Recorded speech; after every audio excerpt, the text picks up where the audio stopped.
Jay here, Stretford, Paddock. This is Deadline Day Live. We are live. It is the end of the transfer window, almost. We are going to be taking you right through until the deadline day has passed, until the window has closed, until it is all over, finished. Manchester United, obviously, have a few deals in the pipeline. We've got a few confirmations that we're going to go into. A few here we goes, and one deal's done, another deal's done, another potential deal on the horizon. First of all, I'm going to address my friend here, Joe Smith. Hello. Are you going to explain what this is? Look how many minutes are to go, Jay. Right, yeah. That's all you need to know, okay? 69. Yeah. Right. This looks like we very wear much a suit like... because it's professional. The It's lady deadline loves day. milk tray. There's 69 minutes to go, Yeah. Jay. It's time for transfers. We've Do you just know got what? Here we go on Jadon Sancho to Chelsea. This is from Fabrizio Romano. Let's just get straight into it. Get your thoughts in the comments. Right, wait. Have a breath. Yeah? Yeah. Right, go on. Breaking. Jadon Sancho to Chelsea. Here we go. Loan deal with obligation to buy. Get the breaking thing on. Get the breaking thing on. Loan deal with obligation to buy. Clause agreed between the clubs. Sancho's already said yes, and he wanted the Chelsea move. Deal now agreed between all parties. Manchester United accepted the proposal, and the deal is now set to be signed. Chelsea is, well, they're receiving Jadon Sancho, and we're receiving an IOU for 12 months' time. And we don't know what the fee is yet. That's the crucial thing. Once again, let's forget the tweet up here. There you go. Breaking. Jadon Sancho to Chelsea. Here we go. Loan deal with obligation to buy clause agreed between the clubs. Sancho already said yes as he wanted the Chelsea move. Deal now agreed between all parties. Man United accepted the proposal, and the deal is now set to he or be signed. There you go, Jay. Thoughts? Jadon Sancho going to Chelsea. Obligation to buy. This was what was being ironed out today. We knew that a deal was possible. Yeah. We just needed to know how it was possible. Now we know. I'm fuming, mate. Right? What? I am. Few people in the comments. I didn't know you had a suit. You didn't tell me that. You sprung this on me 10 minutes ago. I'd have brought my suit with me. You didn't know I had a suit? Here in the office, no, I didn't. I always keep You a went, suit. oh, just about to go, you went, I'm going to go and put my suit on. And I was like, I'm sat here like a chump in my hoodie. And now I look like I'm letting the side down. So apologies to everyone who's picked up on this. We've got a few comments. I always keep a suit here, by the way, just because you never know when breaking news is going to happen. And obviously, we can see there, breaking news has happened, hasn't it? Yeah. Nick Anand says, Get the Sancho one on there. looking sharp, Joe. Sorry. Jed's Dead Baby Thank says, you. where's the tie, Joe? It's a bit more cash these days. Danny Even Sky Sports are a bit more cash Danny these days. Churm says, John Wick from Wish. Ross Murphy says, Joe looking good. Thank you. Thank you, Ross. Stephen Holmes says Joe Wick. Nice. Full name Huggy says FFSJ. At least Joe's made the effort. That's what I was getting at. Transfer I didn't deadline know. day. Someone's got to make that. A few people saying good riddance. Thomas Saxon To me? says good riddance, not to you. Oh. I presume you talk about Jadon Sancho. NRB7 says open heart surgery completed. Yeah. Punch Pate says Sancho to Xbox. Yeah, I get that. Overseas Niner says nice of Joe's dad to lend him a suit. Unbelievable. If anything, it's too small for me. So that joke That doesn't don't work. work. Daniel Clark, though, for a bit of yin and yang, says very handsome Joe. I like this one. For a bit of yin and yang, he says, nice of Joe's mum to lend him a suit. Patrick Cassidy says Joel Blazer. Nice. Not sure I love the comparison to Joel Glazer, but I like the pun. Damon Maidman says, can you bring back Bearded J? No, that is never going to happen, my brother. Never. What do you make of this? Me? Yeah. I love it. Yeah? I think it had to be done, and I think Chelsea are stupid. And I don't just mean for taking Sancho, because he's a good player. There's a good player in there. But genuinely, they've got too many players. Why are they doing deadline day transfers for like big name players? What are they doing? I mean, is the Osimhen deal still in the works for them as well, potentially? Or is that dead and dusted? But we'll obviously let you know on that. But they're still doing big deals now. Jadon Sancho, one of the most highly paid players in the Premier League, has just joined a Chelsea squad that's already got about 45 players in it. It's obscene. It's embarrassing. And I think it's very, very silly. And I worry for Jadon Sancho that it doesn't take many bad games at Chelsea before you are just lost in a sea of sort of toys that people don't want to play with anymore. Because I hope he can reignite his career. Obviously, less so now he's joined a Premier League team, but I do think that this is one where he's got a chance to rebuild his career, and I hope he does. not to the extent of punishing United in any way, but I don't want to see a human being struggle. So I get it, but I just think this is very, very weird from Chelsea, and a little bit weird from Sancho as well, because if he didn't like having to fight for his place against Antony, he's not going to like it when he's got about 30 Antonys knocking about. Yeah, it is a weird one. I think there's part of me that kind of gets it. I said this a few weeks ago when it was first suggested. I said, I can see this deal making sense because basically Jadon Sancho, I know he's had a difficult time and he's not been great at United, and I've been very critical of him at United, but he is still a very good footballer. He is still a good player. And if you can get a tune out of him, there's a great player there. I think you might look at it and go, yeah, but can Chelsea with everything that's going on there? But then I look at the players they've got and the players up against, and I'd argue that actually on his day, he's probably better than most of those players. It's just he barely has his day. So that's the question. Can Maresca get a tune out of him? Can they get Jadon Sancho to anything like what we saw at Dortmund the first time round? If they can, then they've got a player there. It's just, if I'm being brutally honest, I don't think they can. I can just understand why they think they can. Why they look at it and go, look, this guy's numbers at Dortmund were phenomenal. Last season he got to a Champions League final. He was man of the match in the semi-final first leg. This could still be a very good player for us. He's coming back to where I think he's originally from, near that sort of area down south. Yeah. We can get a tune out of him. He's probably a bit of a more talented player than some of the other players we've got. Let's make this happen. Let's try and make this work. Yeah. But I think they're wrong. They're thinking we can fix him. Yeah, I agree. I think that's what they're thinking. Like, he's still a relatively young player. He's still not had an exactly disastrous 12 months, because last sort of summer, or just before the summer, he was playing in a Champions League final that he'd very much helped his team get to. It's weird because I know that we always mention his numbers at Dortmund weren't actually outstanding in any way last season, just pure goals and assists wise. But I honestly think that semi-final first leg against PSG is 50% of why clubs still want him at the top level. Because you could have honestly made the argument that he is sort of done at the top level almost, or certainly requires a real rebuild before he gets back up to a Champions League level side. I know Chelsea aren't in the Champions League, but they're a team that is a big name team, and Juve wanted him as well. He absolutely terrorised. Was it Mendes that day? Yeah. Nuno Mendes, or I think that's his name. The fullback for PSG anyway, utterly terrorised him. And I think when you see someone can put performances in of that level against a team of that standard, I think that will be a big thing in people's thinking of he can still do it. He genuinely can still do it, because without that, we've not really seen much from him in 3 years now. No. So, those sorts of performances, whilst that Dortmund move wasn't a huge success, probably make people go, there's still a player there. I think that does make a big difference. Yeah, no, I agree, because it's a game, a semi-final first leg. Everyone's watching it, everyone's looking at it, and he was outstanding in that game. That was his best performance for a long, long time, and it was a sort of a 10 out of 10 performance almost. It was just, he was everywhere, and he was terrorising the PSG defence. So I get why people look at that and go, look at what he can do when he's on it. I just feel that, like I said, he's had 3 underwhelming years, and I just think there's obviously an issue there. We saw what he did when he was called out by his manager. Then he had the year before that, he went away for a few months. That didn't work out. This season, we just heard there's been issues, in inverted commas. So obviously, it's not working out for him. Joshua Bowater said, glad he's gone, but gutted it didn't work out in him. Rashid and Greenwood, I thought we had a front 3 to last a decade. I used to think that with Greenwood, Rashford and Martial. Andrew Smith says, INEOS has done incredible, getting rid of Deadwood in the dressing room. Time to focus on the boardroom next. Full sail and Glazers out, UTP. Mai says, Sammy Mockbell. I think Sammy knows what's going on with Sancho. I think there's a connection here. He's saying that the Sancho obligation fee is just under 40 million. I'm going to get that tweet up, because presumably that's pounds as well, with it being 2 English clubs. Yeah, it feels like in the last sort of 2 years, maybe even just 18 months, the sort of international transfer currency has now become euros. Do you know what I mean? Yeah. It feels like everything's reported in euros. Everyone's talking about euros all the time, whereas obviously things used to get sort of translated into pounds all the time for British audiences. But I think because of Romano's kind of, I don't want to use the word infestation because that feels a little bit cruel, but his kind of takeover almost of the transfer scene in the last 3 or 4 years has meant that euros is now by far the dominant currency. Like then you said it's just under 40 million.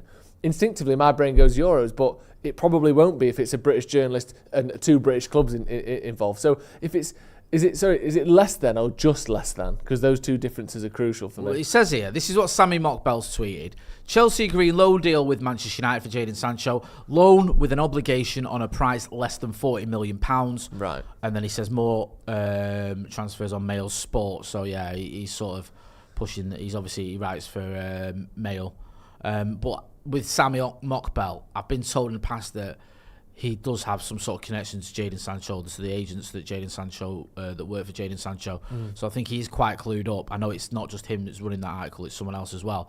But that to me seems about right. If that's what he's saying, I would expect that, and that's not too shabby from United's point of view. If they've got just close to 40 million quid for him, or an obligation to close to 40 million quid. Yeah, that could be a good deal all around. That's fantastic. Let's be honest, that's fantastic. If we got it's somewhere in the region of 40 million quid for Sancho, that's way more than I thought we'd get. If you'd have asked me that 6 months ago, how much do you think if United sell Sancho we get? I'm thinking 25 million. Yeah, I did. I said it the other day. I said we needed to cut our losses and just take close to 25 million for him. If we could get that, just take it. Just get him out of the club because he's on massive money. Don't want to be here. The manager's not going to use him. If you've just got a player that's sat there causing dramas for you, then you may as well just get something for him. Well, you said we should be paying them to take him, didn't you, at one point? And you said put up not a scarecrow, but a scare Sancho at the training ground so he doesn't turn up. I told you that in confidence. I said that off camera. You said, could something like a scare Sancho, like a scarecrow, but to keep Sancho away? Could something like that work at the just training a picture ground? of Ten Hag? Yeah. Like, Mike, you have those cutouts of the policemen at Home Bargains? Yeah. Just a Ten Hag cutout, just on the border of Manchester so he can't come back. And I said, Jay, that's not going to work. You absolute knobhead, is what I said. Yeah, you did say that. Yeah. I did. Jadon right, Mike Keegan's tweet. Oh, here we go. Just to clear it up. It's nothing like 40. No, it's not. Oh, God. He said, Jadon Sancho to Chelsea on loan with obligation very close, he says.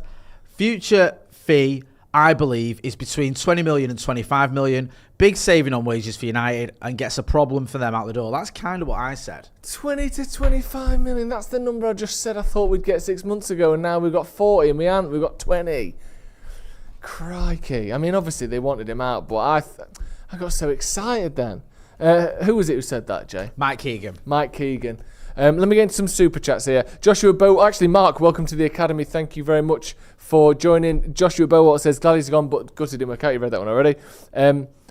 Hang on a sec. Yeah, you said that. David Earl detects with a super chat. Message retracted, but thank you for the £1. I don't know if it's the David Earl, the actor and comedian David Earl, but if it is, I'm a big fan. PT says, Sancho only wants Chelsea for the guaranteed 8 years on inflated wages regardless of performance. Good riddance to him. Blimey, PT, isn't he holding back? Elliot says, I suspect it'll be a 10 million loan fee plus 25 million obligation with wages being covered in full. Keegan says 25 million, so that would make sense with Mockbell. Now, if we can get it to that, then I'm very keen. Here you go. Mike Keegan of the Daily Mail says, Jadon Sancho to Chelsea on loan with obligation very close. And like you said there, the fee, I believe, is between 20 and 25 million, but it's a big saving on wages for United. I think somewhere in the region of £15 million in wages for the season and gets the problem for them out of the door. If there's also a loan fee on top, like Elliot just said there, then that could be, that could work. I get that. Yeah, I think the news is going to sort of filter through, I'm sure, over the next few minutes. We've still got an hour left of the transfer window. Hopefully we'll get some more clarity on that. But the main thing is, obviously, Jadon Sancho going to Chelsea. Because it's like so late in the day, I don't see United even trying to get a winger in to replace him. Do you? No. Because there was talk of Sterling, that's not going to happen. Is he going to Arsenal? We'll give you an update on that, because there was strong rumours and reports that Sterling was heading towards Arsenal, and it looked like those two, Chelsea and Arsenal, were going to get a deal done. Yeah. Romano tweeted 35 minutes ago, Raheem Sterling and Arsenal deal at the final stages. So that looks like it's going to happen. That looks like a deal that is going to, materialise. So Sterling to Arsenal is quite an interesting one, because it looked like at one point he was going to come to United. He's gone to Arsenal. Shows you the fact that Raheem Sterling still has something to offer, because he's 29 years old And most of the point I'm trying to make is Arsenal want him. It looks like he's going to Arsenal. Arsenal are a title challenging side, and his stock is high enough for them to want him. So his career's still got something to offer, but obviously not at Manchester United. He might go to Arsenal and win the league this year. And I'll say this: he's better than Trossard, and he's better than Martinelli. Undoubtedly. I mean, maybe not now as Martinelli, but I think Sterling's had higher highs than Martinelli ever has, and he's definitely better than Trossard. I don't know. The thing with Trossard wholeheartedly is he's greedy, right? He's mad greedy, Trossard. I think he's genuinely one of the greediest players I've ever seen in my life. Yeah. He's unreal. And you're not gonna make reference to some of the chubbier ones, are you? In terms of greed. The chubby players? Well, go on. Razor Ruddock. I fucking hate Razor Ruddock. Why? Why? Because he broke both Andy Cole's legs. Knobhead. On purpose? Yeah. He tried to do him and he broke his legs. I think if you look at his record, Trossard got 17 goals last season. And he's already got 1 this season. He's not a bad player, Trossard. He's just very greedy. Yeah. Why are you Googling it like I'm lying? No. Right, I've just Googled Razor Ruddock and what did it say? What's that headline? Go back on that headline. What's it say? No, don't go on another one. I'm not going on another one. Read out the headline for me, please, and for the viewers. Which bit? The headline. Headline. All right, then. Read it. Right. Oh, yeah. Just read it out loud. Neil Ruddock deliberately broke both Andy Cole's legs. Right. Well, you've added both in there. Well, you said read it, not read it verbatim. I've read every word there, and I added a few of my own words. One of us cares about Andy Cole on this. I didn't know about that. Table. Well, you should have known. I know. When was this? 96. I was 3. Oh, look at me. I'm a YouTuber. I didn't start supporting United until we won the Champions League in 2008. Get involved in the chat in the comments. Let us know what you think about that. You think Sterling's better than Trossard and Martinelli. I don't, but I still think he's a decent player. He got also, when you said he got 17 goals, and he did get 17 goals, that's all comps. It was 12 in the league, which is still good, better than United players, but that wasn't... That's you know what I mean? Just that's clarification. That isn't that is what I'm happened. Not correcting you. I'm clarifying. No, you are clarifying. Yeah. And clarified butter. Well, look. Oh. Right. Sterling got 8 in the Premier League. He got 6 the season before. The last season he was at City, he got 17 in all comps. Yeah. And that was 3 years ago. Mm-hmm. So I just think Trossard is for me a better player, but I can see why Arsenal want him. Yeah. Because he's another option for them, innit? Yeah. So he's going there. We're getting rid of Sancho. As it stands, I don't think United are bringing anyone in. We've already got in Manuel Ugarte. Yeah. Right. Talk Sport, whether you care and listen to them or not, they're saying Chelsea's obligation to buy Jadon Sancho from United is 25 million quid. Okay. Has there been word on loan fee and wages being paid within the next 12 months? Has anyone mentioned that yet? Not really. When that happens, we'll bring it straight away. There's nothing that says what the actual breakdown of that is. Elliot says, I suspect it'll be a 10 million loan fee plus 25 million obligation with wages covered in full. Keegan says 25 million. So that would make sense with Mock Bell. Also, FX Market Analyzer.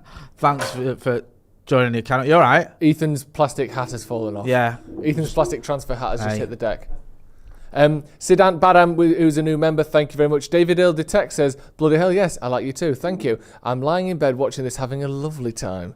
Great channel. Thank you very much. I love that. I love that you watch the channel. Great. Slim Marlowe says, Maresca, harshest manager, publicly perfect fit for Jadon Sancho. Yeah, he's going to love that. I'll name this podcast later, has gifted a Stretford Paddock membership. Man123 says, Ty chokes on DT's Willie.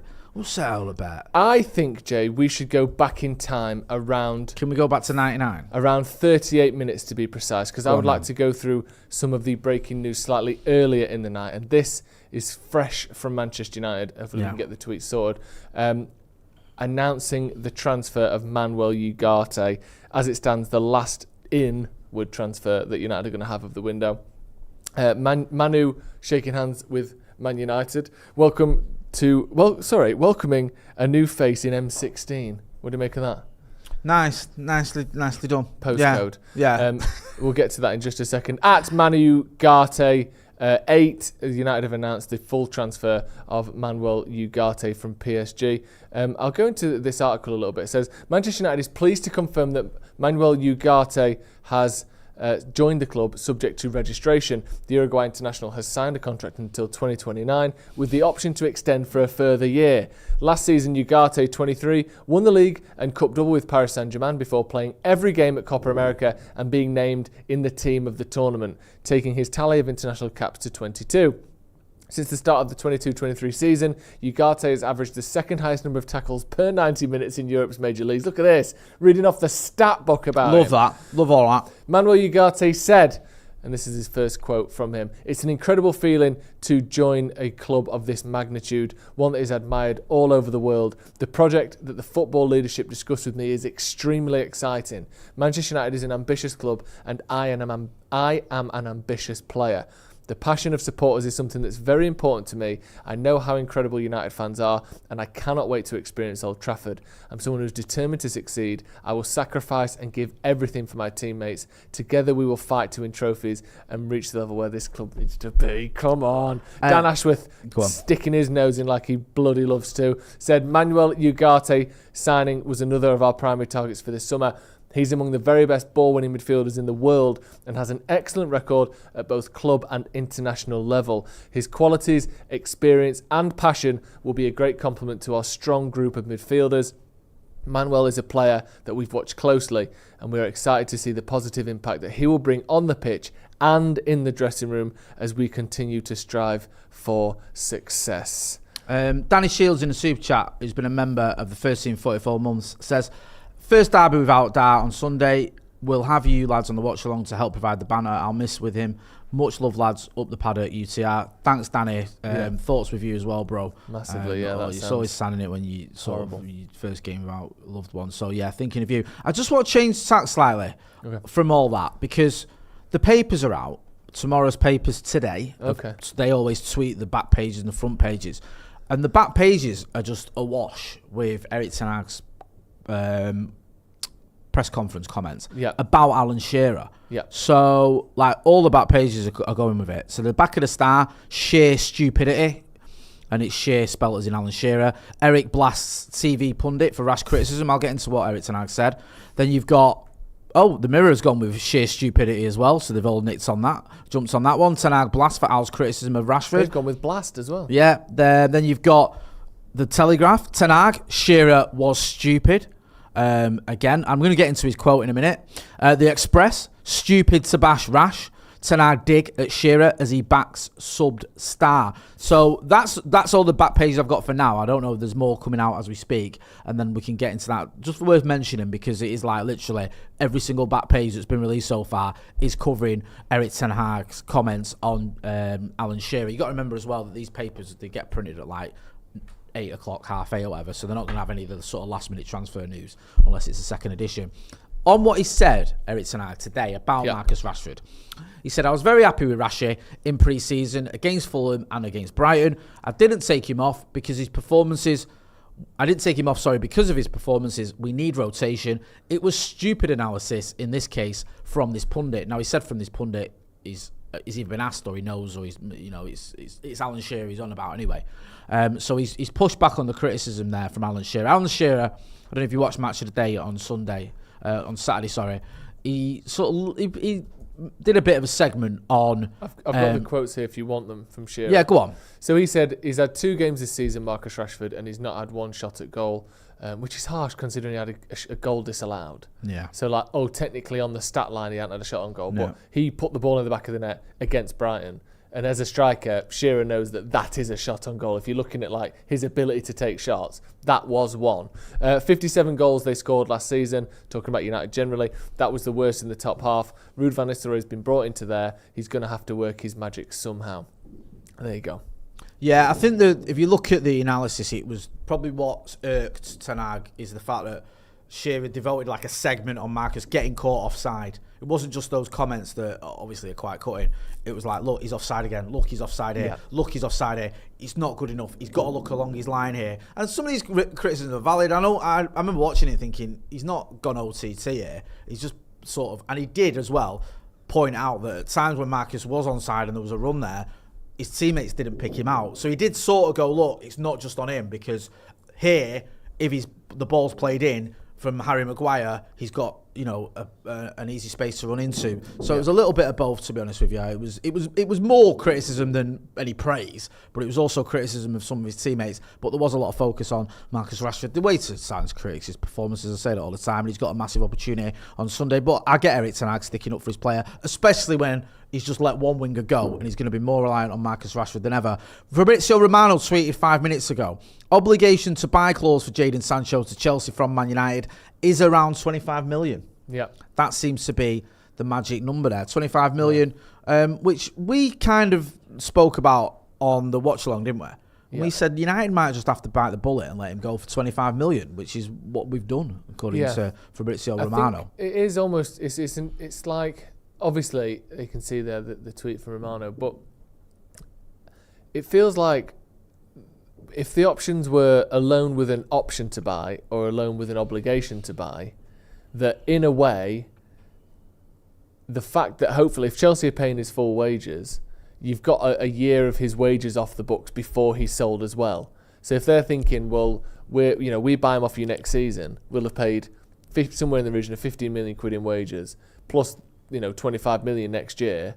That is overall 40 million pounds. So maybe that's, realistically, that argument doesn't necessarily stack up, because if he's on loan anywhere, they're probably paying some of his wages. But let's assume Chelsea, and hope Chelsea are paying his full wages. By the time that deal kicks in next year, they will pay a 25 million fee plus his wages for this season, which will be somewhere in the region of 40 million pounds. And we've had Jadon Sancho out of the dressing room and off the books for 12 months as well. So if I was Chelsea, that's the angle I would be saying. Like, we've basically paid you 40 million quid here, because once he becomes permanent, there's 40 million quid that you haven't had to pay or have received, if you get what I mean. No, it's a total package. 100%. Mark Hatton, who's been a member of the academy for 45 months, says, has Sancho not been paying attention at what is going on at Chelsea at all? Of all the places he could have gone, can't wait to see it fall to pieces. Bill O'Reilly, who's been a member of the first team for 32 months, says Sancho told Ole that he only wanted to play left wing and that United had brought their own player. Says it all. Good luck to the guy, but I'm glad he's gone. Akash K says Ashworth is worth every penny we paid Toons. Was it 3 million quid? Something like that. I mean, he's been busy, hasn't he? Yeah. They've all been busy. More busy than Newcastle have in the transfer window. Newcastle have been a bit quiet, haven't they? Yeah. Was there any update on what's going on with Elanga? Because there was a report earlier. I think Keith Downey, who's quite a sort of reputable journalist who covers Newcastle, tweeted there that he said that it looked like Elanga was going to make a 35 million quid switch to Newcastle from Forest, obviously. I don't know what the latest is there, if he's tweeted anything sort of more recently. I think this was like 4 hours ago. Yeah. So we've got here, it says, this 4 hours ago, he said, told Newcastle's approach for Elanga was met by a Forest expectation of a Newcastle player in return, but that wasn't something that could be agreed by Newcastle. The move never went beyond discussion stage. There you go. And how much, have they signed Elanga for how much? We sold him, obviously. 15 million, I think. They signed him, for around 15 million. So they're getting, obviously they're not getting that, but the fact that the fee was around 35 million plus, they've done well there, aren't they, Forest? Bloody hell. Yeah. Maybe that's a show of maybe a little bit of desperation from Newcastle as well, because they have struggled this window. Yeah, they've really struggled. And also, listen, I think Elanga's all right, but I don't know. I don't think he's that guy. I'll be honest with you. I don't. And I think he had a sort of patchy United career. He did well. He came in. I don't think United handled him very well at all. And I think he got played well past far more than he should have done. It wasn't his fault. His form had deserted him, and he kept getting picked, and Rangnick kept picking him. I think probably because he listened to instructions more than Marcus did, or was more useful for the Jadon Sancho or whatever.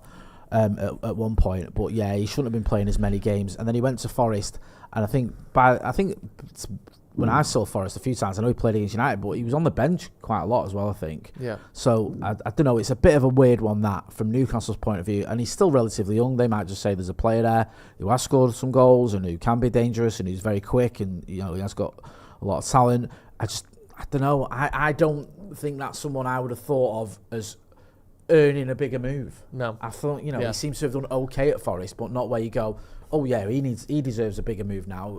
Let's, or I can see why that's happened. If I was a club like Newcastle, I wouldn't have been looking at him, but I don't know. I completely agree. I think we can get. I've just sent it over, Ethan. We can get Newcastle's transfer window so far up on the screen. Ethan's chuckling along with a sort of semi-sarcastic way, but genuinely, I think Newcastle have hung Eddie Howe out to dry this season. I think there's a chance that he goes this year because if they don't kick on from last year, this is his third season now at the club. Now we finished top 4.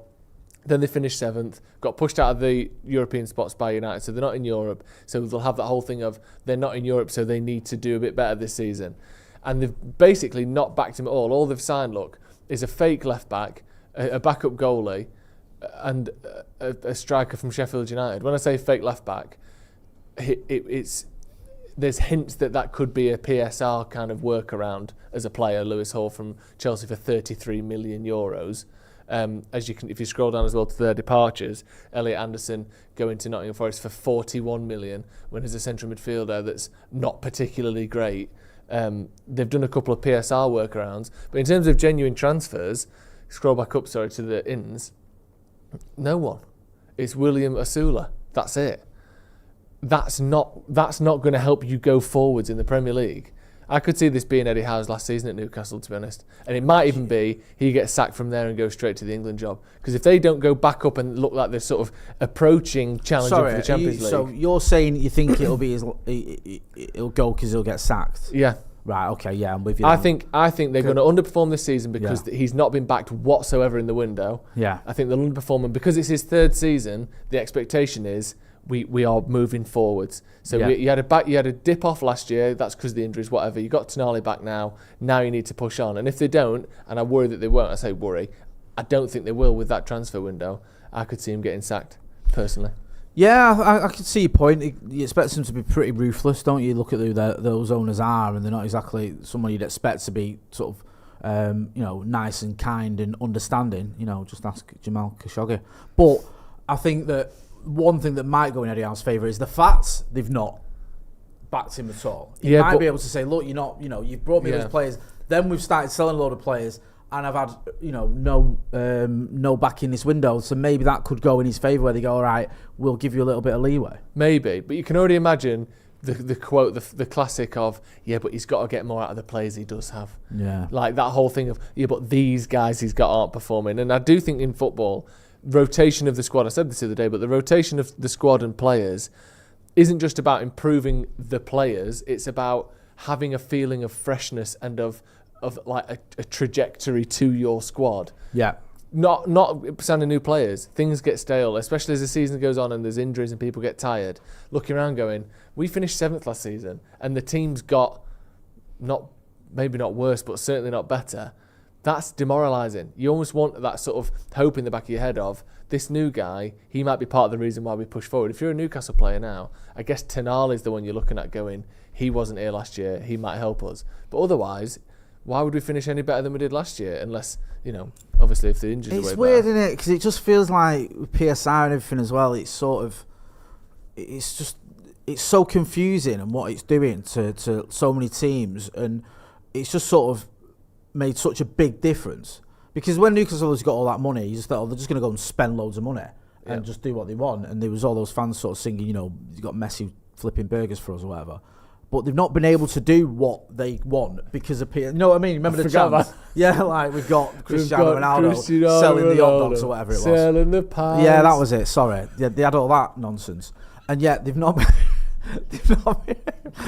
I've got Lionel Messi wiping me ass. Yeah, that's what it was like. It was like that, wasn't it? Yeah. And you looked at, and I'm not going to lie, part of me didn't think that kind of stuff would happen. Shagging me wife. Yeah. Oh, wait, no, I didn't want that. Get him off. Because it was like, City did it. Yeah. Chelsea did it. I'm old enough to remember when Chelsea got that money, they weren't powerhouses, and then all of a sudden they win loads of titles. City, getting battered 8-1 off Middlesbrough and finishing 11th. And then next thing within 4 years, they won a title. So I thought, that's going to happen to Newcastle. Sooner or later, they'll win titles. But then PSR's come in, and it's just changed the landscape. And now you've got all these weird deals with, Lewis Hall or whatever going to Chelsea for 33 million or, whatever. Stuff going on where people are going, really? What is this? Yep. Like, what? And then teams are sort of hamstrung. And the teams that have dared to sort of twist it and cheat, or we don't know what's going to happen with City, but bent the rules like with Forest, they got punished to the point where they almost got relegated, didn't they? Because Forest overspent and just kind of went, yeah, we'll be all right. We'll just keep going. We'll keep spending money.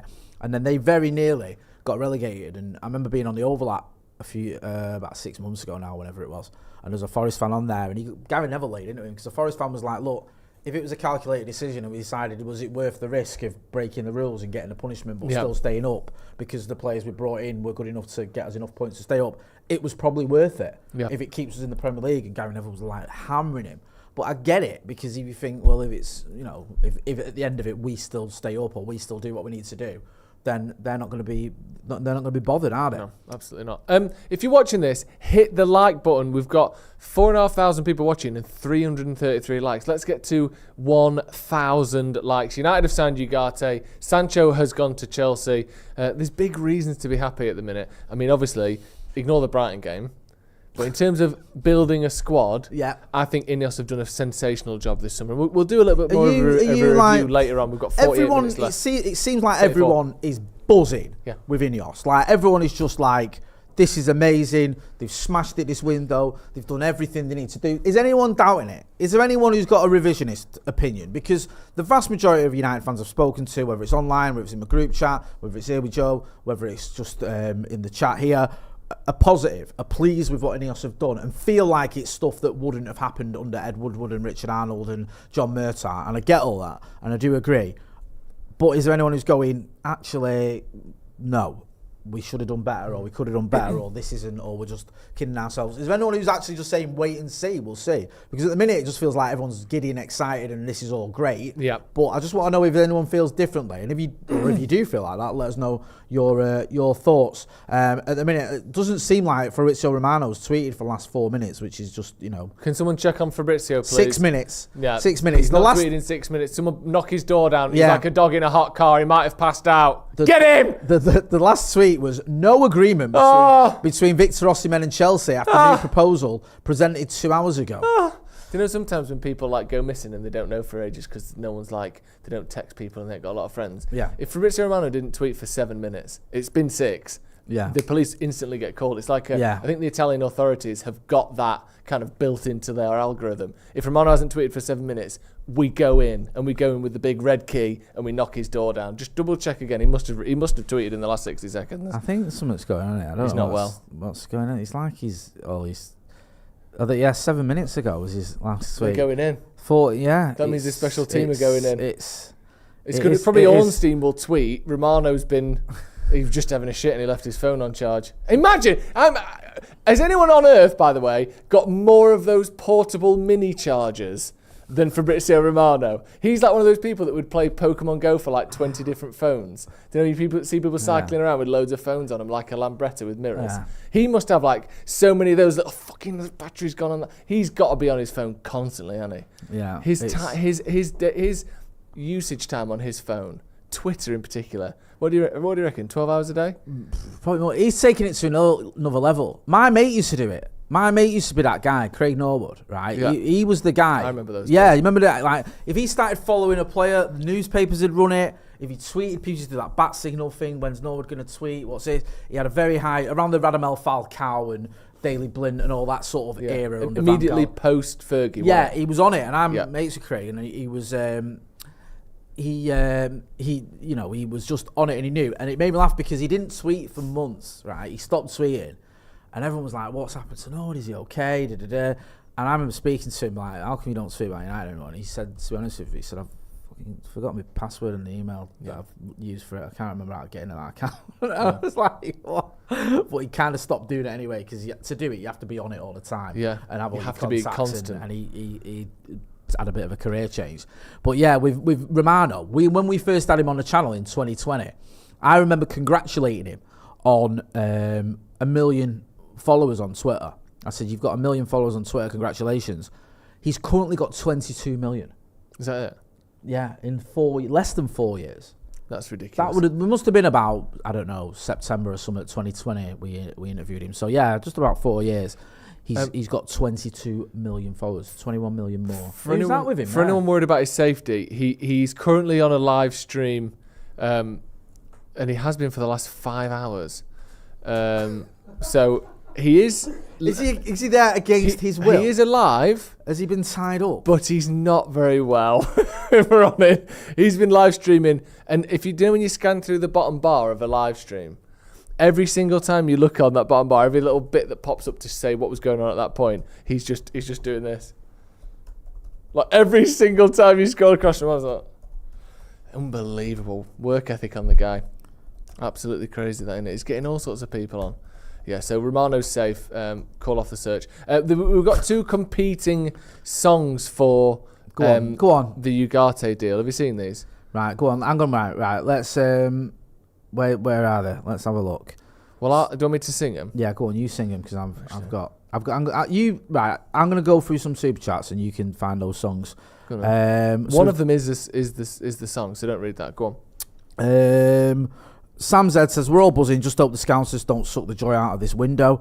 Ian Hamilton says, evening lads, got you in my TV and Rangers review on my computer. Sunday's going to give me loads of heart attacks. Just on that last one, when's the last time you sucked the joy out of someone?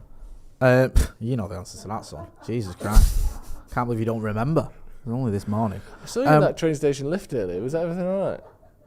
It said broken down, but then I could see you were in there trying to fix something. You're on your knees. I don't know. Was it a screwdriver in your hand? Couldn't tell. Ash Butterworth. We've got 2 competing songs. Hey, one from Ash Butterworth. Don't let his suit confuse you, yeah? Thinks he's sort of fucking Bertie Big Spuds there, sat in his suit, calling me a sexual deviant. Train stations. Your mate Scotty, our mate Scotty, has come up with one version of a Ugarte song. He did tell me this. Go on. Ash Butterworth has come up with another one. Right, so Scotty's is, I don't even know what the song is, but I know the song, but I can't remember what it's called or who it's by. It's Desiree. It's by Desiree. Yeah, so it's... go on, I know it, but go on, you do that one and I'll do the other one. You gotta be bad, you gotta be bold, you gotta be wiser, you gotta be hard. I think that should be. You gotta be hard. Yeah, you gotta be tough. You gotta. I didn't need to tell anyone.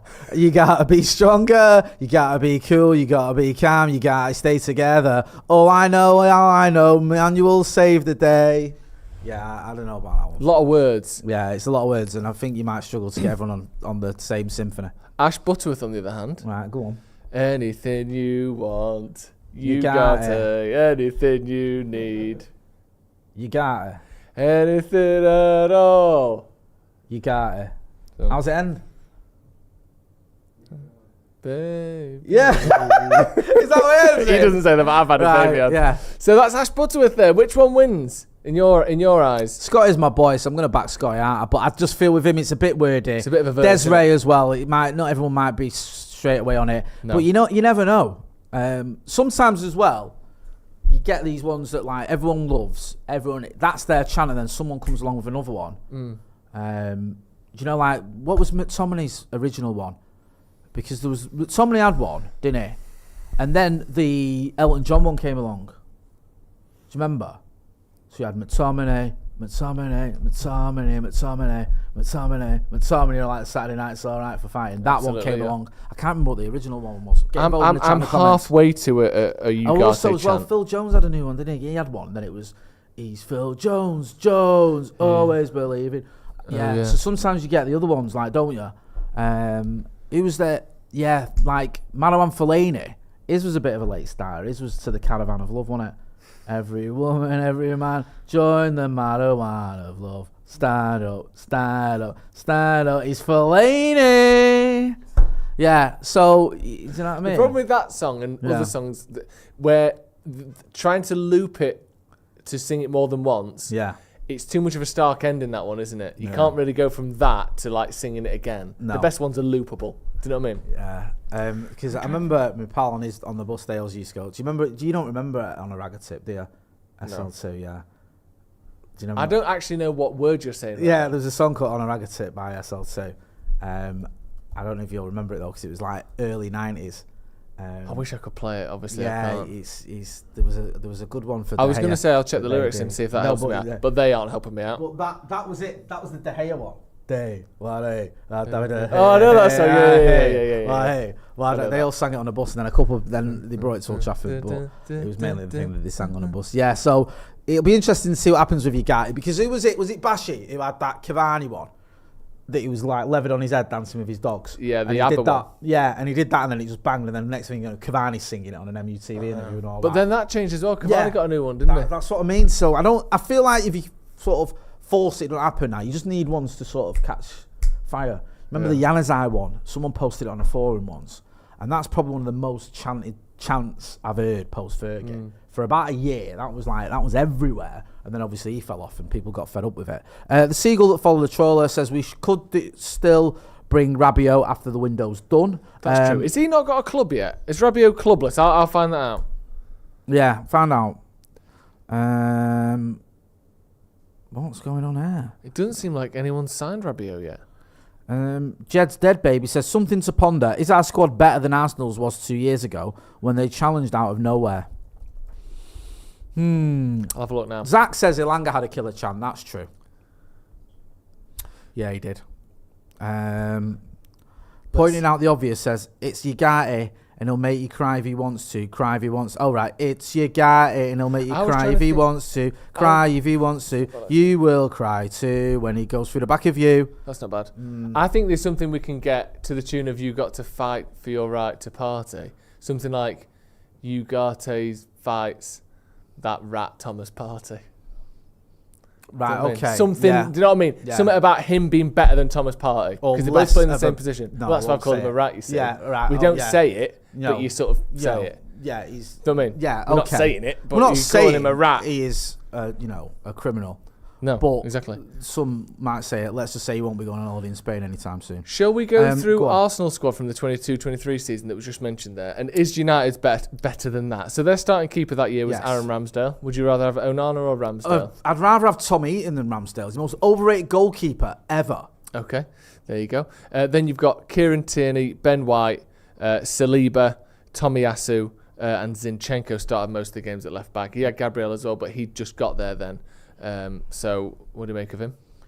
Of who, sorry? Of that sort of back line. It's basically the same as it is now. You've got Ben White, Saliba, Gabriel, Zinchenko or Tomiyasu, depending on who you want to play. Zinchenko's trash, I think. Do you?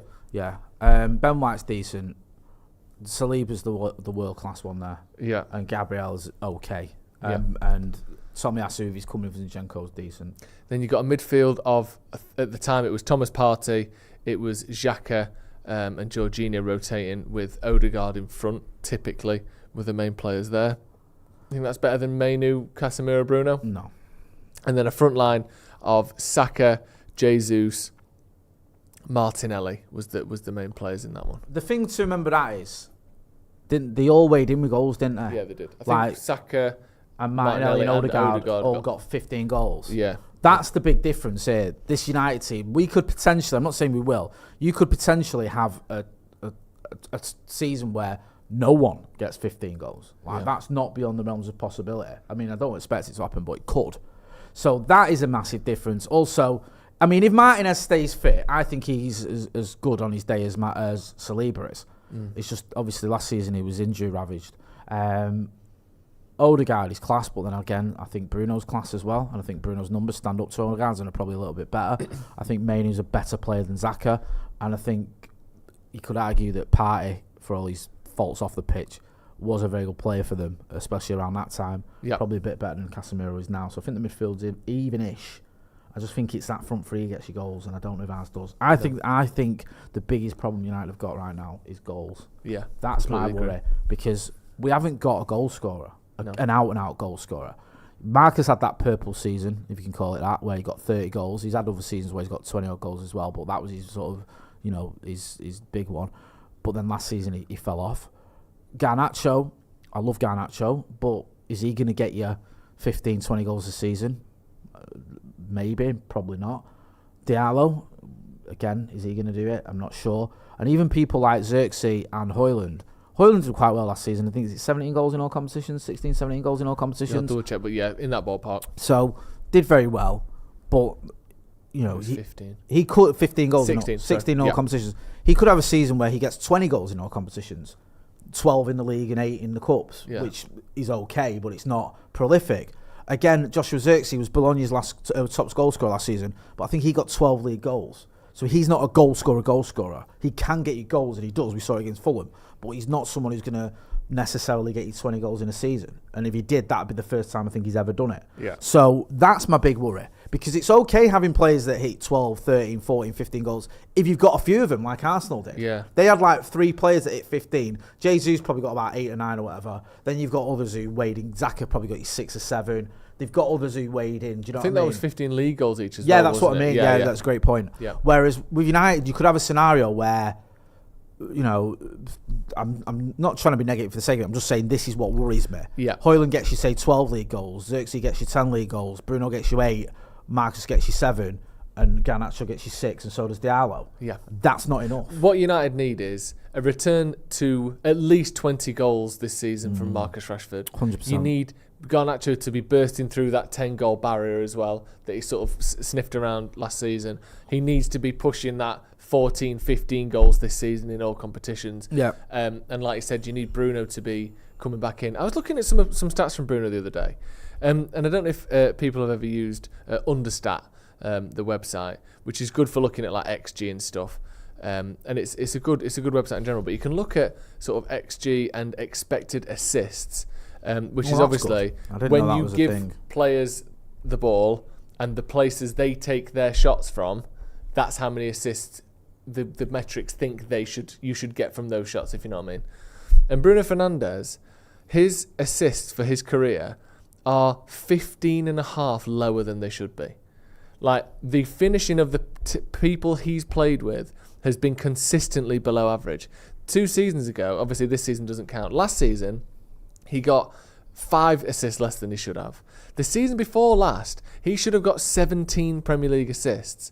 And instead, he got 9 less than that. He got 8. Like, some of the chance creation from Bruno Fernandes in the last few years is absolutely astonishing. And I think only in 1 year we levelled what assists he should have. He got the same. 1 year we got slightly better. Every other year at United it's been drastically worse. Like, the finishing of the people around Bruno has just not been good enough whatsoever. No. And the season before last in particular was diabolical. Like, he makes consistently the most chances of anyone in the Premier League. He's done it year after year after year. He's at the top of those chances created charts. And he's never at the top of the assist charts. No. Like, that's something that needs to change. And I don't know if Xerxes is a bit more clinical. I know he doesn't score a lot of goals, and I don't know if that's because he doesn't take a lot of shots or because he's not a great finisher himself. Again, hopefully Garnacho can push on, Rashford can push on, and Højlund can become the player that we all hope he can.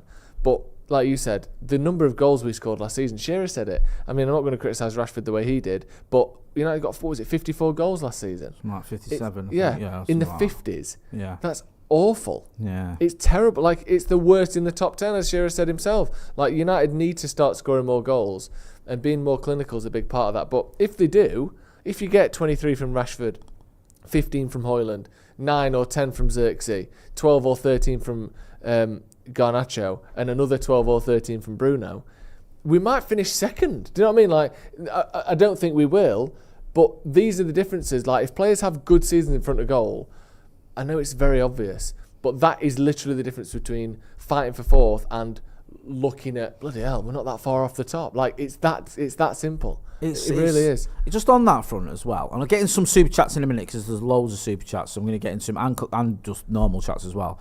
Romano tweeted 2 minutes ago, deal completely off for Victor Osimhen, no agreement with Chelsea, and Chelsea delegation now leaving Napoli. If nothing happens from Saudi next 3 days, Osimhen will stay at Napoli, but he's not going to be part of the first team squad. Relationship currently completely broken. It's so weird, isn't it? Show that is. Where Osimhen, 25 years old, right? We just spoke then about goals and you know, obviously the importance of scoring goals and how valuable a goal scorer is. Now, if you're looking at last season, 25 appearances in Serie A, 15 goals, yeah? 17 in 32 in all comps. The season before, 32 appearances, 26 goals, 31 in 39 in all competitions. The season before that, 27 appearances, 14 goals in Serie A, 18 in 32 in all comps. Yeah. He's a goal scorer. He scores goals. There's no denying that. And he's also got 21 in 35 appearances for Nigeria. So, for club and country, he scores goals. You'd think someone would want him. Do you know the problem with Victor Osimhen? I'm all ears. Is he's not a modern striker. What? Just explain that to me, just in case. Just He's so I'm sort of... statistically Yeah. one of the worst passing strikers in Europe. Right. Okay. His not just pass completion rate, which is in the bottom 30%, his passes attempted and completed are in the bottom 5 and 6% respectively, which means that 95% of strikers in Europe are better at making and completing passes than he is.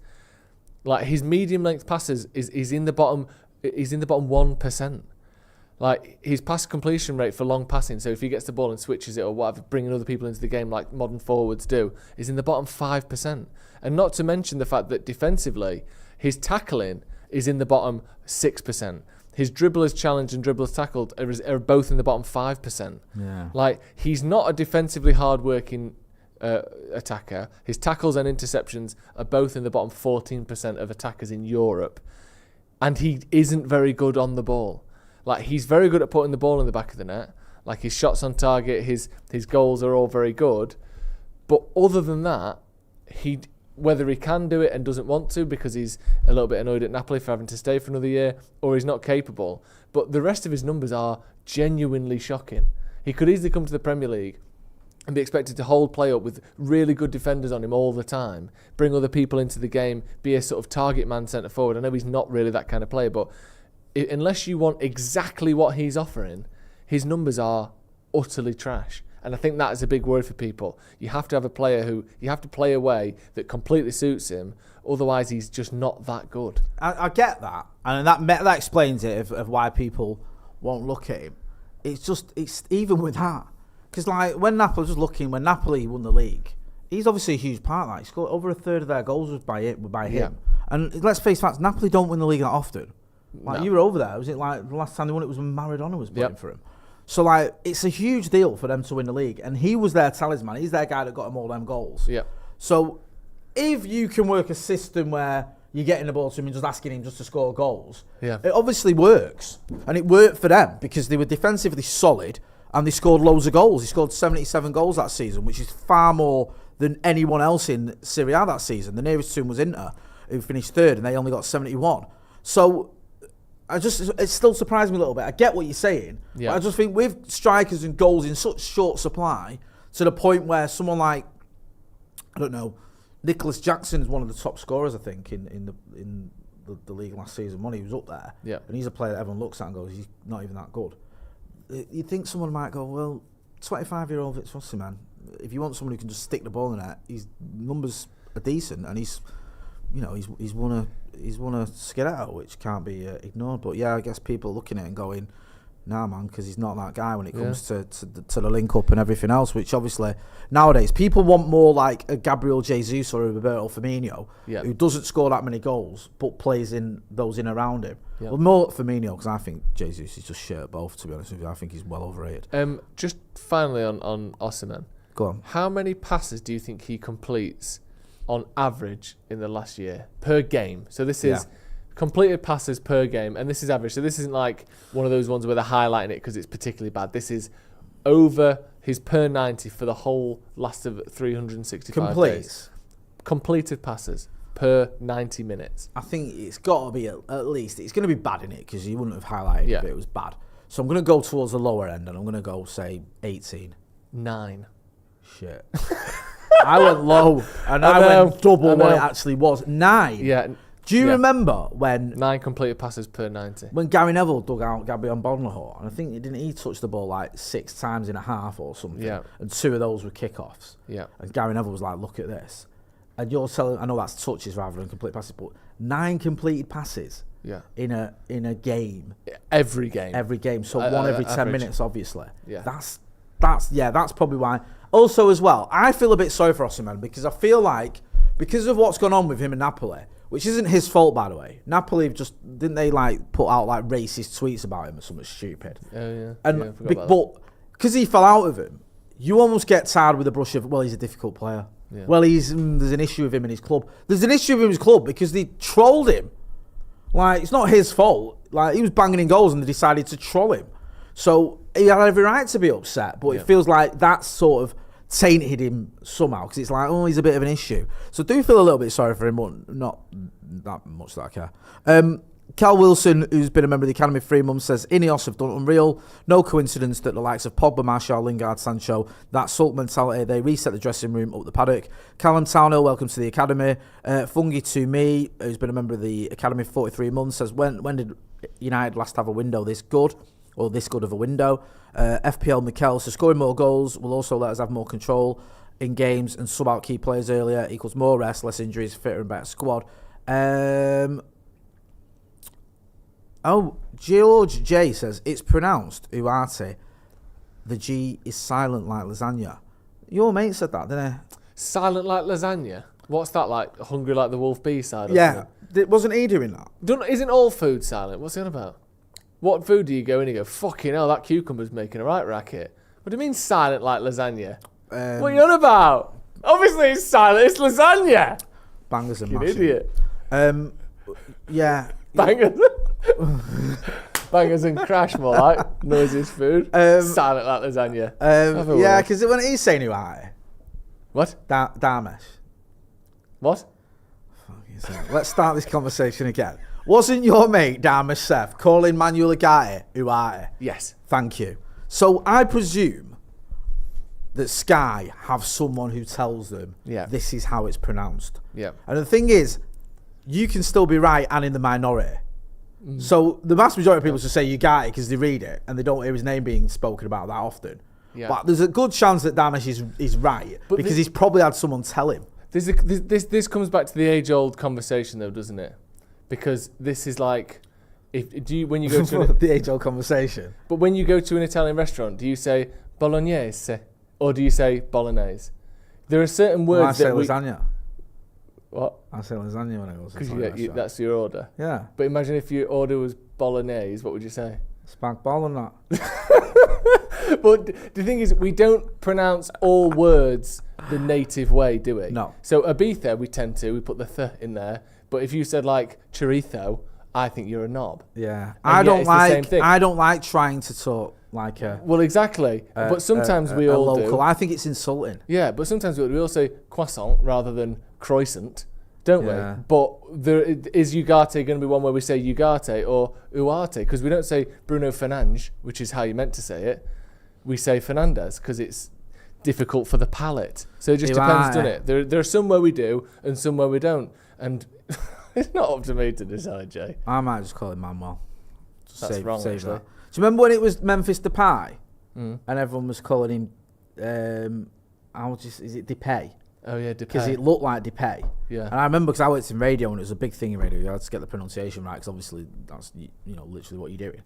And this thing because everyone was saying it's Depay and then they actually asked him and he said no, it's Depay. Yeah. But the one that always did for me was Shola Shoretire. Yeah. Because we used to call him Shore Tire. Because that's what it reads as. Yeah. And then everyone was like, no, it's Shoretire. And it was like, right, and like this became like common knowledge, it's Shoretire, and I had people from MUTV messaging me going, look, we've interviewed him, it's Shoretire, I was like, right, sound. And then he did an interview where he introduced himself and said Shore Tire. Yeah. I was like, what? Why have you started doing that? We've all been stitched up. Yeah, like, what's going on here? So it's very confusing. Yeah, exactly. Like, would you say Nuno Mendes or Nuno Menge? You're not saying that, are you? Nah, Nuno Menge sounds weird. So I just say Nuno Mendes. Exactly, that's what everyone says. Let us know in the comments how you're going to pronounce it. Phobos Soccerman says, we got to fight, unite, Ugarte. What I was doing that's before, what... we've got a few super chats. Can I get into some of these? Yeah, go on. I thought I'd read them, but I've obviously not. Oh, have you not? Did you read the one from V? V? Yeah. No. Happy deadline Sky Sports dildo day. Oh yeah, I forgot to get into that. Right, I'll be honest with you, V. I fucking hate that.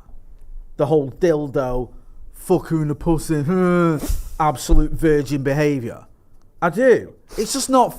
Maybe it's funny like the first time, and then the 50th time after that, it's just annoying. Yeah. And it's like, oh look at me, I'm on Sky Sports with a purple dildo, shouting "fucking the pussy" to some, reporter, and it's just like, just fucking shut up. Because also, are they fresh? What? The unit. The unit? Well, the sort of the device involved, is that The dildo. Is that shop bought? Have you been to Argos that morning, or have you been to one of the sort of many love shops on the Did you see the A1, one or is today? that used? Is that found in someone's drawer upstairs? Because if it is, that's a hate crime, isn't it? Imagine that you're trying to deliver a news about, Newcastle signing, I don't even know, Johan Kabay, and all of a sudden you got that pong burning your nose there. It doesn't do mine in dildos. all me. Been nothing but trouble for you, have they? Well, all my missus' mates, they get my missus to look after him for her. So that's why I keep finding him, and that's what she told me. Some boys says, London Bridge is falling down. Ugarte is hacking Scousers down. Scousers down. Scousers down. Ugarte's all the mates, like, yeah, like all the mates use our house as a stash house. It's a joke, man. Ugarte's hacking Scousers down all game long. Sorry, I just ruined that. I didn't even read it how it's meant to be. It's meant to be. It's not living. It's like London Bridge is falling down. Ugarte's hacking Scousers down. Scousers down. Scousers down. Ugarte's hacking Scousers down all game long. Maybe. This is the problem we got with Martinez chant. Like, I love Martinez. I hate the way it's like tiptoed through the cop end with the cleaver and all that. I just Not loving it. I don't know. 4 minutes 25 left of the transfer window, Jeff. There's certain chants I don't know what's up with me. You don't get it. Slim Mallow says, fair play to Jay, trying to pronounce my name. Greetings from Estonia. Thoughts on Chukwuemeka from Chelsea? Could be an exciting right midfielder, centre midfielder option. Yeah, that doesn't seem like it's happened, does it? I mean, obviously, unless there's some breaking news in the next couple of minutes, but Chukwuemeka isn't going to be joining Man United. I think that was mentioned as a potential deal earlier this afternoon, but it doesn't look like that's going to happen. 20-year-old, decent player, one of those who's sort of not really fancied at the minute, I think, at Chelsea. But yeah, United aren't going to be signing him, which may disappoint you or may not, but it's not going to happen. Nomad Joe says, my kid's next to me, praying they don't ask me what Jay's talking about. Sorry, kids. Yeah, apologies there. And, don't worry about it. Ali Khan says, favourite deadline day memory as United fans? I've seen Berbatov walk through behind the glass at Old Trafford. I loved that. Yeah, that was I was at my mate Gareth's house, and he'd got this, when was it, 2010 or whatever? They had a 50-inch plasma telly. Like at the time, it was the biggest telly I'd ever seen by an absolute mile. And on that telly, we saw Berbatov walking in there thinking, was it 30 million quid, wasn't it? I just thought, that's unbelievable, because he was so good for Tottenham a couple of years before. That was a brilliant little moment. That out with my mates, United are signing Berbatov. Fantastic. What about yours? I think I agree. Deadline day.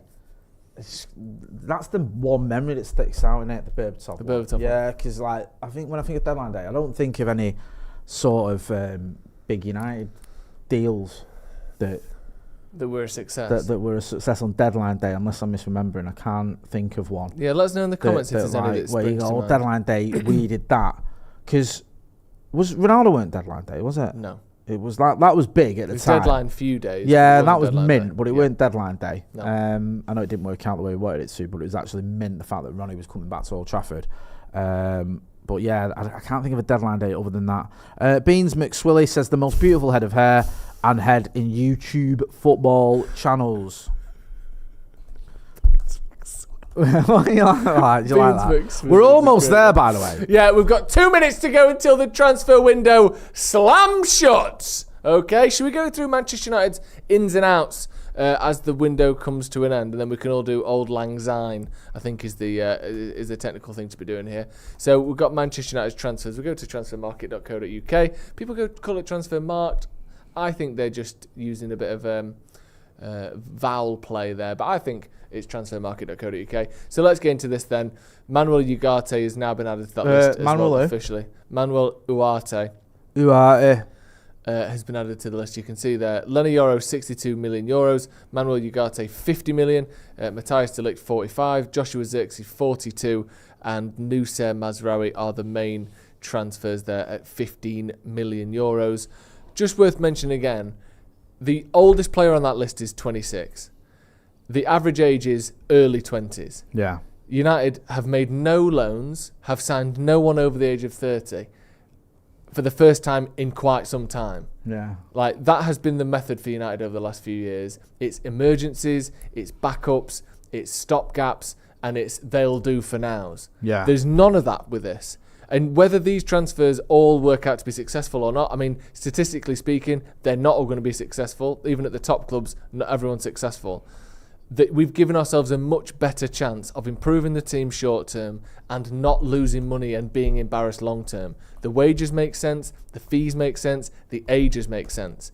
This is a much, much more purposeful and planned window than I've seen from Man United in a long time. Maybe they're not the sexiest, most exciting sort of impression on Twitter making deals, but these are the most sensible and the best for Manchester United in terms of odds that I've seen in years. I think that worst case scenario, you sell half of these or most of these players for a profit. And best case scenario, you've got a team full of players that are all improving as the transfer deadline shuts, Jay. This is it, man. It is over. It is over. closed. It's done. Should we just check on Morano, see if he's all right? See if he's he didn't tweet for a few minutes and we all had a panic attack. We were worried about him. Yeah, he says, oh dear. Reece Nelson and Armando Broja to Ipswich Town. Both deals are off. They've Tough day. fallen apart Tough day there. for the tractor boys. Medical tests ongoing for Raheem Sterling at Arsenal. Club's working on the documents. Yep. Crystal Palace signed Eddie Nketiah from Arsenal on 25 million plus 5 million add-ons. That feels very sort of just about right, doesn't it? Yeah, But, he's found his level there, I think. Yeah. Eddie Nketiah. There you go. Deal completely off for Victor Osimhen as well. No agreement with Chelsea. As the delegation are now leaving Napoli. If nothing happens from Saudi in the next 3 days, Osimhen will stay at Napoli, but he's not going to be part of the first team squad. Relationship currently completely broken. That's insane for what, 12 months ago was their sort of prized player and prized asset, both on the pitch and financially. Now, all of a sudden, Victor Osimhen is cast aside at Napoli. Unbelievable. I guess he's probably going to end up in Saudi Arabia, isn't he? Which, to me, feels a bit of a shame, really, when you think of the potential that he's had and the sort of the story of him and his career. Yeah. Obviously, it doesn't affect Manchester United particularly, but I feel bad when I see players like Osimhen going through sort of mismanaged spells of their career. He probably should have left last season, really, shouldn't he? But yeah, I agree with everything you've said, my friend. Should we look at some of the outs by Manchester United? Yeah, go on. Let's go through the outs before we wrap up. All come in. Obviously, Jadon Sancho not officially confirmed yet on this list, but we can talk about that. So let's start with highest to lowest fee here, as you can see on Transfer Market. Scott McTominay, 30 million euros. Hit or miss in terms of a transfer, Jay? I think for the fact that we weren't going to use him as much as probably he wanted, and the fact we've got it's all profit. I think it's a hit. Mason Greenwood to Marseille. It says 26 million there, but I think it's closer to 30, or certainly much more achievable in terms of getting to 30. Hit or miss for that one? Hit. We had to get him. We had to get rid of him because of everything which we know has gone on. That makes sense to me. Aaron Wan-Bissaka, 17.6 million to West Ham. Hit or miss? I didn't want to see him go, but if he was going to go with a year left on his contract, then it makes sense. Probably a hit. Willy Cambuala to Villarreal, 10 million euros. Hit or miss? Hit. Yeah, you don't think he's worth sticking around? He's only 19 years old. I think he didn't sign a new deal. So what are you going to do? There was talk that United wanted to give him a new deal, but he didn't want to sign it. So if he's not going to sign a new deal, get some money for him. Hannibal Mejbri, 21 years old, to Burnley for around 6.5 million euros. I think that can go up slightly. And I think with a lot of these players, as with Hannibal, there's a decent sell-on percentage as well there. Hit or miss? That's a hit for me. Because just getting your money back, almost getting your money back for him is, it's massive. And Facundo Pellistri and Alvaro Fernandez, I won't put them together. Facundo Pellistri to Panathinaikos, 6 million euros. Hit or miss? Hit. Alvaro Fernandez to Benfica for 6 million euros. Hit or miss? Could we have done with a left back? Yeah, I don't know. Yeah, let's say miss, just because I think we were short of left backs. Yeah, exactly. So I know it might sound crazy, like the way we've done this, but I just feel like we're too short of left backs. So we should have kept him, to be honest with you. And finally, Donny van der Beek to Girona for 500,000 euros, which can go up to around 7 or 8 million euros. Hit or miss? Get rid. Yeah. Just weren't happening, was it? No, it wasn't. Let me just go through some of these chats here then. Loads of people obviously still in the chat. Hit the like button if you haven't already. Let's get to 1,000 likes. In some other news, Raheem Sterling, I believe, has gone to Arsenal, which is one of those transfers that just doesn't feel right to me. But there we go. Obviously, Chelsea needed to get rid of him, and there's still maybe a bit of life in his career yet as well. Interesting. A lot of people talking about those deals. Paul Lucas says, I'm sad about Pellistri, Fernandes and Camboire. Yeah, I think anytime you sell young players, there's always going to be a little bit of a what if and a sadness there. I completely understand that. But I do think that, for me, I think with Pellistri in particular, we'd seen what he had to offer and it probably wasn't quite enough, was it? No. Bazza 2002 says, Joe, does our window get into the 9 out of 10 club tasty? Would you rate our window 9 out of 10? Or no? Not quite. Oh, what's that then? Oh, Reece Nelson has gone to Fulham after the deal to Ipswich was off. He's now gone to Fulham, so it's all happening there. I would say, yeah, maybe. Yeah, probably, just because of the volume of transfers we've done. And the fact that they're long-term as well. Yeah, I could go with that. Yeah? I could, yeah. Why not? Brilliant. Andy Moore says, this has been nearly an 11 out of 10. 12 would have been if we'd have brought in a new left-back. Gutierrez in January. Sneezy Lasagna says, no Lindelof news. No, which means he's staying. Victor Lindelof has sort of managed to somehow avoid Sauron's eye and has just sort of gone under the radar, and he's going to turn up to training tomorrow and people go, didn't we sell you in June? Sorry, what? Dan, Jason, go and check the books. I'm sure he went, was it like Villarreal or something 2 months ago? Yeah. No, he never sold me. Don't worry about that. Yep. That's weird, isn't it? It feels like Victor Lindelof's just sort of snuck under the radar for the last few months. Sorry, no one knows where he is. No one knows what's going on, and he's just still at United. Get your ranks for this window in the chat. A few people are doing it already. How do you rate this window out of 10, both in terms of overall, including sales and purchases? How do you rate this window out of 10? We've got a couple of people rating it already. Jan Ingerhoff saying 8. Infinite Paradox 7.5. We're getting a lot of 9s and 8s. Chatsport says 5, which is, the lowest I've ever seen anyone. West 91 says 9. Yeah, it seems we're getting, I would say the average score is around an 8 or an 8.5. Plenty of 7s, but there's plenty of 9s in there as well. I think it's been a good window. Certainly a positive one. And I think as well, you have to compare it to the teams around you. And we did that on... off the bar yesterday, if you want to go and check out the sort of full breakdown of that. But it's certainly better than Newcastle's, who's finished above us. I think, have you signed anyone today, Ethan? No, nothing sort of amounted for Newcastle. They look like they might get Gay, a couple others. They've not signed anyone. It's definitely better than Tottenham's. I think Solanke's a decent player, but not enough to sort of really boost them. I think Arsenal didn't need much strengthening, but they haven't strengthened much. Yeah. Liverpool did need strengthening, and they haven't strengthened much. Yeah. Chelsea, I can't even begin to review that because what do they even mean? I don't really get what they are. I don't know what they're doing. Chelsea? I don't know what's happening. City are almost in another bracket.